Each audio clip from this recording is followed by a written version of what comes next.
Operation সিঁদুর শুধুমাত্র একটা ট্রেলার ছিল, যা ৪৪ ঘণ্টার মধ্যে শেষ হয়েছে।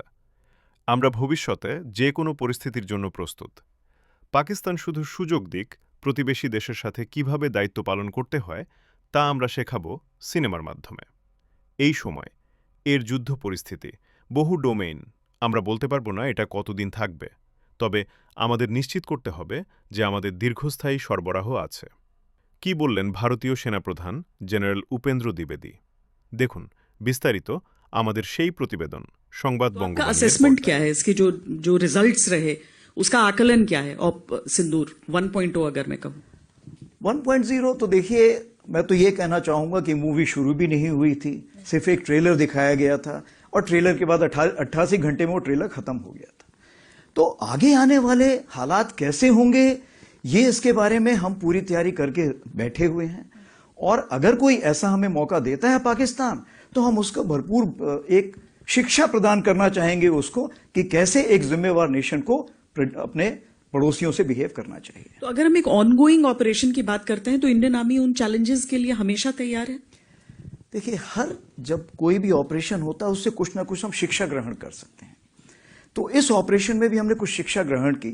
जैसे सबसे पहले तो हमने ये लेसन प्राप्त किया कि इसमें सबसे पहले चीज ये है कि जो डिसीजन मेकिंग है या जो आपने निर्णय लेना है उसके लिए समय बहुत कम है, और निर्णय आपको हर लेवल पे लेना पड़ेगा। क्या आप यहां पे निर्णय ले और फिर नीचे पास करें, नहीं हो सकता। तो हर लेवल पे, हर स्तर पे लोगों को समय के हिसाब से तैयारी करनी पड़ेगी और एक्शन लेने पड़ेंगे, कार्रवाई करनी पड़ेगी। दूसरी चीज जो इंटीग्रेशन बोलते हैं, इंटीग्रेशन का ये मतलब है कि चाहे army, navy, air force, CAPF, cyber, space, कोई भी हो, उसका इंटीग्रेशन हम जितना जल्दी करेंगे उतना हम इस लड़ाई को बड़े साजे ढंग से लड़ सकेंगे, क्योंकि आज की लड़ाई जो है वो मल्टी डोमेन है। अगर मैं बोलूं सिर्फ आर्मी अकेले लड़ सकती, नहीं लड़ सकती, हम सबको मिलकर लड़ना पड़ेगा।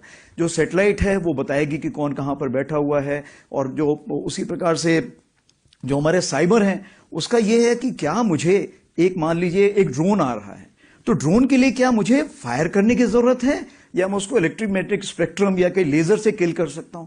तो बहुत सारी चीजें हैं जो इतनी आपस में घुल मिल गई हैं कि हमें उसमें साथ में बैठ के सोच विचार करना पड़ेगा।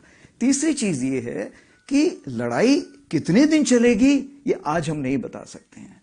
हमने तो लड़ाई तकरीबन मान लीजिए 88 घंटे में की, कल कोई 4 महीने भी चल सकती, 4 साल चल सकती है। इस चीज को मद्देनजर रखते हुए क्या हमारे पास साजो सामान है उस लड़ाई को लड़ने के लिए, क्या उसके लिए शस्त्र हैं? अगर नहीं है तो उसकी हमें तैयारी करनी पड़ेगी। हमें यह देखना पड़ेगा कि हमें 4 साल की लड़ाई तक के लिए भी तैयारी करके। পরিষেবা নির্ভরযোগ্য প্রতিষ্ঠান Sarada Seva Sadan hospital private limited Amala cinema হলের বিপরীতে ডাক্তার কে.ডি. ঘোষের নার্সিংহোম। এখানে যত্নের সহিত সাধ্যের মধ্যে স্বাস্থ্য পরিষেবা দেওয়া হয়। এখানকার অত্যাধুনিক ফেসিলিটিগুলির মধ্যে হল ICCU, AC sharing cabin, AC cabin, NICU, maternity, paediatric, ventilator facility, modular OT, orthopaedic surgery, any type of surgery, obstetrics and gynecology, 24 hours ambulance facility, general medicine, pathology, physiotherapy, PFT, ECG, EEG, Holter monitoring, এছাড়াও থাকছে daily OPD service, 24 hours emergency service. আমাদের ঠিকানা Barasat road, নোনা Chandanpukur, Barrackpore, Amala cinema হলের বিপরীতে, কলকাতা 122। যোগাযোগ 03325920006। Mobile number 9433389740 এবং 9433389739। Sarada Seva Sadan hospital private limited.